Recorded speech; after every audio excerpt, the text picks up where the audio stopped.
Long gone are the days where you could say with maybe 800k or less, you would get a foreign used car, and as your first car, that is. Maybe probably for that range, you'll get a locally used car. So you think, right? And maybe a decent car, which doesn't necessarily look like those matchboxes you see your Uber with. So today, I'm giving you something different. The car looks presentable. Actually, really looks good. It's a hatch, of course. And show them wheelies.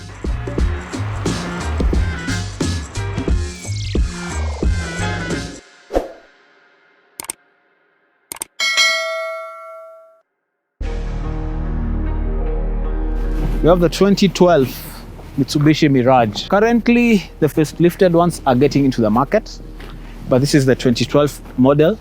Remember, the Mitsubishi Mirage, the first generation, hit the world in 1978. It came to an end around 2003, and in 2012, hit a comeback, replacing the Colt in some markets. So today we are going to check out this car, check out its tiny engine, and see why it's your best car for city driving. Driving the Mitsubishi. Whoa! So driving the Mitsubishi Mirage, and it's bumpy. The road is bumpy. The ride is bumpy as well. That's the road, guys. Okay, from here the road is good. So from here, to be objective, it's okay. The corners, do you feel safe? No, not at all. Yeah, Yeah, please. So, yeah, the corners, the car is, you have to watch your speeds. Yeah. Yeah, that corner we did with a 40. Yeah, it's very light. That's the first thing. The steering is good. It's well weighted. But the ride, you feel it's very light. So at the corners, like here you don't drive with one hand. Let me not kid you. Cornering is not reassuring. Okay. As you can see, you really have to brake. Apart from the corners, it's okay. It's a fun car to drive, actually. Yeah, so you just need to be careful with the corners. And we have an incline. How does it go up the incline? It's okay. Actually, it performs better than some CVTs I've experienced on this channel. And yeah, I'll have to big up that, actually. And remember, this is a 3-cylinder. So I'll start with the color of this particular unit. I was actually struggling. I called it yellow, then green, then Willis. At some point you said purple. I gave up. Let's say I gave up. We said whichever color that comes into mind, it's just it. Yeah, then Willis, of course, had to educate us. Lime. Of course. The lime green, yeah? Yeah, so this is lime green, as Willis said. So guys, if it's not lime green, it's Willis. Default jamaa kwa hapo nyuma kamera.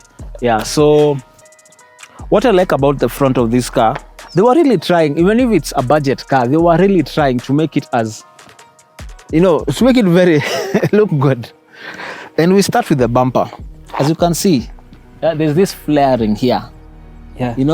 Remember even the CLA had this? Yeah. Yes. So Mitsubishi were very ahead. At least with the aerodynamics. Because the target here is the young person, probably your first car.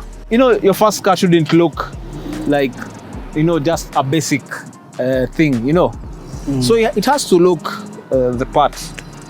And the side mirrors, I noticed the side mirrors are quite huge. I dare say they're bigger than the Nissan Notes.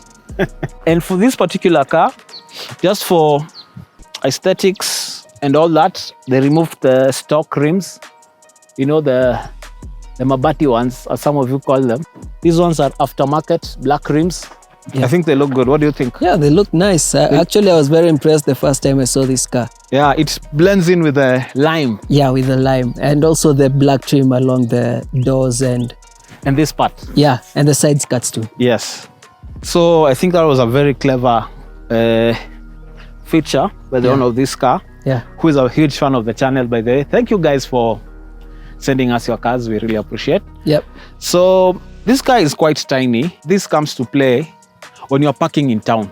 Remember, in town you have to make so many turns because this parking space is just exact for your car, you know. Yeah.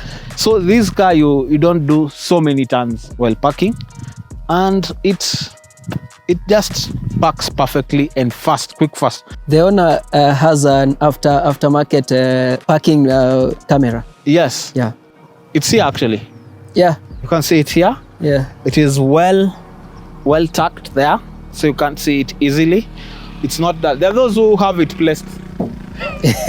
Yeah, it's Right on your face. it's like I have a reverse camera. I want you to see. Yeah, so this one is quite, the owner just wants something which blends in, not standing out. Yeah, and an extra brake light here. This is a requirement. I think most cars have this. But this one, it's on there. Oh, the spoiler. Oh yes, it has one. Your regular fast car didn't have this, I'm sure. Yeah. And But I think that's an aftermarket, or what do you think? Yeah, probably. No, actually I think this came with this particular car because I can see, because of the material, it's plastic. Yeah. And I can see the fading on it is similar, because the side mirrors are normally plastic. Oh yeah. The fading is similar with this. Yeah, makes sense. Yeah, so I think it came with it. Just that plastics fade much faster than this. So I want us to check inside. So this is basically a utility vehicle. So here you don't have a lot of fancy things you shouldn't expect at this price point, but it's a step up, if you ask me, from your regular car in that segment. Yeah. There are those funny Suzukis and Daihatsus I see. You cannot compare them with this in terms of overall layout. And let's check in and see.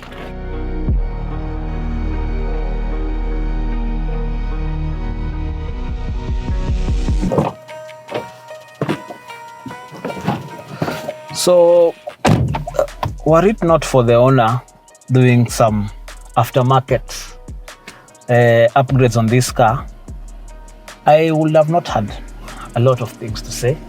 So the first thing that hits you when you get into this car, it's the aftermarket screen. And this I have to give credit to the owner of the car, because if it were not for that screen, we wouldn't have a lot to say about the features, if you have to be honest. Because this is basically climate control, charging port, 2 cup holders, storage here, another cup holder here, I think for the rear passenger. That could have been it and could have been done. But now, because of this infotainment system, we can say that, let me turn on the car. You can see, it has the aftermarket. You can put the volume off, radio, YouTube, you have other apps there, Spotify. Yeah, so basically this is an Android. This changes the user interface of this car completely. The screen is quite large. I can dare say this is a 10-inch, because it fits perfectly. As you can see, it's very seamless. Yeah, it fits perfectly there. Yeah, I'd like to commend the guy who did the fitting. Yes, we can even share his number below, because I know the guy who did it. The space here is okay. It's spacious in terms of knee room. It's good for the driver. It's very comfortable for the driver here. The ride height is okay. Probably an armrest could have. I'm used to an armrest, so I used to. This served as my armrest today. But at this segment, you really don't expect like too many creature comforts. Yeah. Because the car itself, even how it drives, it's a fun car to drive. in terms of the picking is not like fast, but there's something fun about this car. Yeah, for your daily movement, it's for your daily nice, movement, this car is perfect. Yeah. And it looks good anyway. One thing manufacturers fail to do is they make cars which look so budget, especially on the outside, something you wouldn't want to be seen with. But with this car, it looks good. The materials in here will definitely last a lifetime. These plastics. Yeah. And the seats, as we normally say, if you cannot keep your car clean, probably you'll need to buy seat covers. And Mitsubishi were very clever not to have the red headrest in a bright color. In a bright color. You know, with the people with Jeff Koinange hair. Can have a hard time always cleaning that. So we'll check the back seats. So the back seats of the Mirage. Okay, that's my driving position. The leg room is decent. Actually, it's decent. The headroom is actually good. I'm surprised. From this angle, it looks very slanted. But for me, it's okay. It's good. Maybe here at the side, it's a bit cramped. Probably for someone who is 6'1" and above, the back seat might look quite tight. Yeah, it may be problematic, Yes, but that's why you sit here and probably move this seat towards the front. So there are no door bins at the back, no armrest. Yeah, but you've got your safety belt. The transmission tunnel is not that bad. It's not that pronounced. Actually, it's like quite surprising for a car. Yeah. Actually, it's like it's disappearing. At this point. Yeah. Then let's check the back. So I want to check the boot space of this car. And the background is cars at this segment normally have a very tiny boot. But let's see whether Mitsubishi followed the trend or they had something more creative. Let's see. And as usual, guys, we normally have our boot spaces filled up. As we don't do, it has to be practical. This should inform probably the profession of the owner of this car. And of course, our gear is here. Our jackets, as I said, it's quite freezing, actually. Yeah. And I thought you were going to drop the F word. Oh, no. This is a family show. Yeah. It's a family show. These are things that we want, our kids to watch. Yeah, of course. One day and be proud of us. I'm surprised there's a full-size spare tire here. I didn't even expect a spare tire in this car. I definitely have to show them that. Yeah. So there's a full-size spare tire here. And I think it's quite deep. For the size of this car, I wouldn't expect anything more than this, honestly speaking. And can you recline those seats to get more space? Yes, you can. You can actually do that. Very, very functional, if you ask me. So I'm actually surprised. I thought these seats probably, I've seen those cars where the rear seat, and it's almost hitting the rear. It needs the reason why it's a hatch. Yeah. You could have just made it a saloon or maybe. Exactly. So I think it's a very intelligent use of space by Mitsubishi, if you ask me. So let's check the engine of this car, then we'll take it for a spin, shall we? To open the latch of this car, you actually, it reminds you of the Touareg. You pull this latch here, and you pop the hood. So let's take it up, shall we? Yeah. At least they gave you a German feature. So the Mirage has quite a rather small engine, but the power figures are quite interesting, which I won't mention, but I'll only say it's a 1200cc engine with a CVT gearbox. And with how this car rides, you actually think it's a 4-cylinder. You don't expect a 3-cylinder. In your normal conversation about cars, you don't expect a 3-cylinder to feature. So for a 3-cylinder, this car actually rides well. And I forgot to show you something. The speedometer of this car says it can go up to 200 kilometers per hour. I don't know. Has anyone with a Mirage ever tried How far have you ever gone with your Mirage? I would like to hear that. I'm a very slow driver. I do 80. Am I lying? No, we were very surprised when you reviewed the Axela because you are doing crazy speeds in that car. Axela, I outdid myself. Yeah. But with other cars, I remember when the CLA. Yeah, even the CLA. I was saying crazy speeds. Yeah. Then I saw him at 90. So this car, I have nothing much to say about the engine. They're very economical to run. This car, the fuel gauge hasn't moved. Like I'm seeing that bar is still the same position. Of course, we're in eco mode, as I said earlier. But I'm really impressed. This car allows you to be broke. I'm not telling you to be broke to own a car, no. But this car, when you're having a rough patch in your life, this car will definitely, cover you. As long as you do service. So guys, pesa service nayo. A basic oil change. Don't cooler that cash. Even if life is tough, an oil change is cheap, but don't compromise that. So this is a very easy car to run.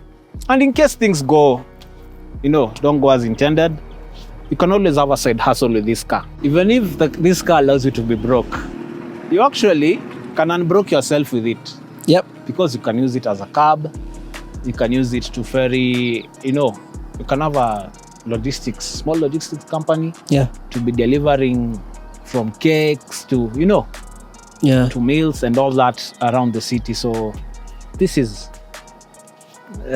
car will be with you at all times. And also if you have many cars and moja imebeba on a flatbed, you can... This will be a savior. Yeah, this will save you. This will save you when your German does the thing. So let's take it on a spin.